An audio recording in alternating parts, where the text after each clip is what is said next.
Why is it that during times of struggle, some leaders seem to have everything figured out while others fail? One man that has a lot to say about this is Machiavelli. And in the 1500s, he wrote a book called The Prince. And in chapter 14, Machiavelli explains that a prince should have no care or thought for anything other than war, especially because far too often princes devote themselves to pleasure instead of arms and they lose dominion of their kingdom. And as an example to follow, he highlights Philopoemen, who was a skilled general. And a practice that he would do is when he was walking with friends, he would always create scenarios. He would say, imagine that the enemy is attacking us from this part. Where should we move to? If we get attacked from over here, where's the better position? So Machiavelli praises him for constantly developing the ability to create contingency plans and strategy. So what Machiavelli is trying to argue here is that a leader should devote himself to the study of war during times of peace. Because while everybody else is relaxing, you're studying history, you're training your soldiers, you're learning the terrain, you're mentally rehearsing all the possibilities of battle. Why? Because when war finally comes, it is already too late to prepare. So peace is where great leaders prepare for the future conflict. So this chapter really isn't about war at all, it's about preparedness. So Machiavelli, he studies war. Why? Because war eventually comes. Why? Because peace never lasts forever. Why? Because uncertainty is inevitable. So the principle that he's driving on is preparation always beats reaction.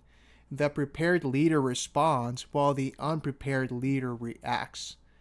So we must never confuse today's success with tomorrow's security. And the thing about success is that it can create comfort, and comfort creates complacency, and complacency creates decline. And the moment where a leader believes that they've made it is often the moment where somebody else hungrier is starting to catch up.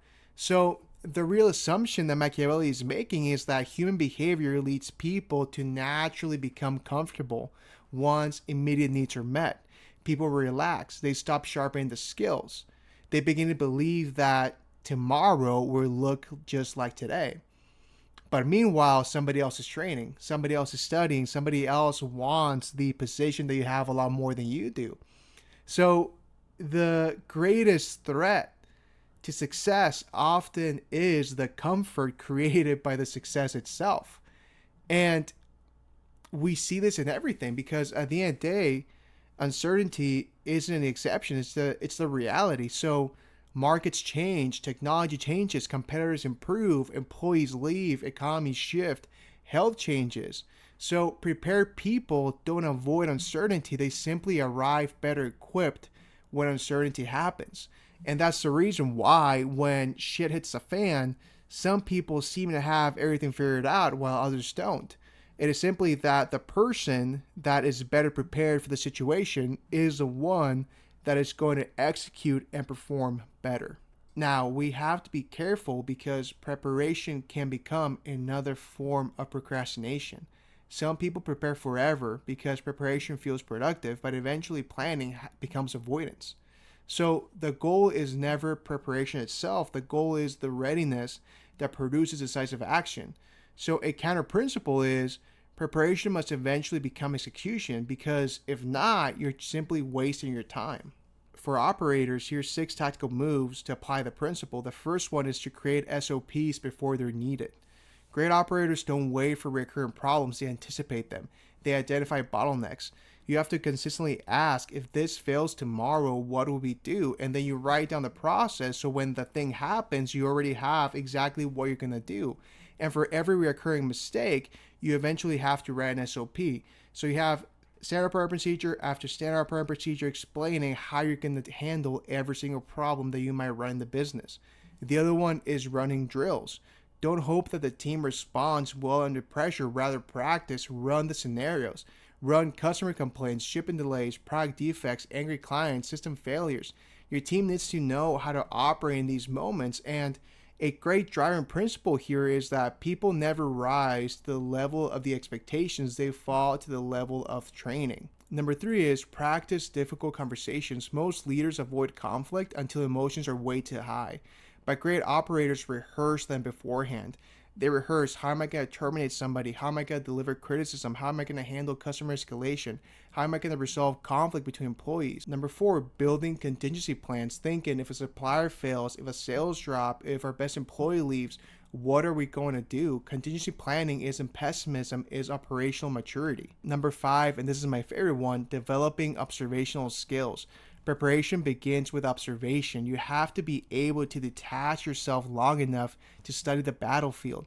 You have to see where the bottlenecks are, where competitors are improving, what assumptions are you making that are no longer true, and you have to really give yourself time to do this. One thing that I think is great is putting some time in your schedule that is devoted just to observation, maybe with yourself or with some team members, and simply say, hey, what are the things that we're doing wrong?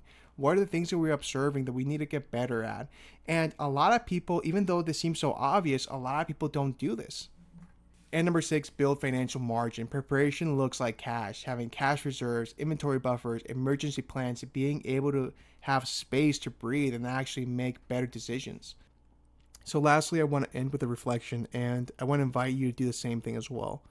I think for me is to stop assuming that what got me here is going to keep me here, to prepare for challenges before they arrive, and to remember that the success that I have today is not going to last forever.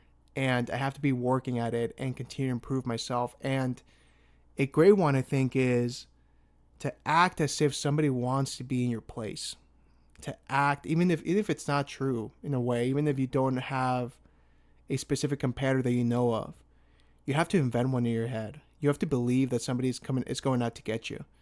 And we see this even, for example, with Michael Jordan, where he would invent stories about what other people were saying about him, even if they weren't true. It was simply a way to move himself forward because he knew that he had it all at that point. He knew that if he became complacent, he can lose everything that he worked so hard to get. And I think that's what you and I have to keep in mind with this rule. We need to prepare. We need to move forward. We need to stop thinking that we've made it, because we haven't. And the moment that you do that is the moment that you lose. The moment that you think that you've got it all is the moment where everything goes to shit.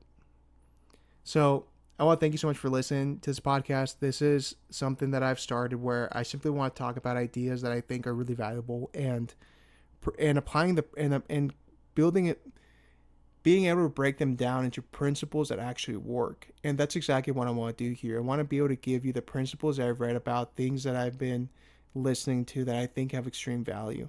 So I really hope you enjoy this one, and I'll see you in the next one.